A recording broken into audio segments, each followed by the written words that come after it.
Ny tanjontsika moa zany dia araka nefa toromarika ny président de la République moa dia tsy maintsy atao izay anosehana ny famokarana eto amintsika zany famokarana ara-pambolena indrindrandrindra ka ao anatin'ny fanosehana ny famokarana ara-pambolena zay dia ny singa anankiray izay za manana anjara toerana lehibe dia ny masomboly na ny ambioka ary masomboly voafatina le izy ka ahafahana mifatina n'izany masomboly zany dia mila laboratoire zany tsika ary zay nananganana an'io laboratoire fahaizany hitsirika an'ireo masomboly ireo manahoana ny amin'ny teny frantsay le hoe capacité de germination mba ahafahana zany tena maka an'ireo masomboly tena ahafahantsika mahazo an'izay vokatra lehibe zay mampiakatra amin'ny productivité zany raha ohatra amin'ny teny frantsay no ilazantsika azy ka izay ny ilana an'io laboratoire io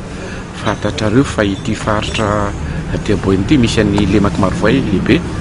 izay mety tsara mihitsy amin'izany hoe fampiasana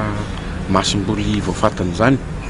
satria ny fampiasana masomboly voafatina koa dia mitaky fahamarahana zezika zany fampiasana zezika miaraka aminy satria raha masomboly voafatina fotsiny tsy ampy ny ahafahantsika mahazo vokatra be dia be ka zay no anisany zany mazava-dehibe ny siny de laboratoire taty.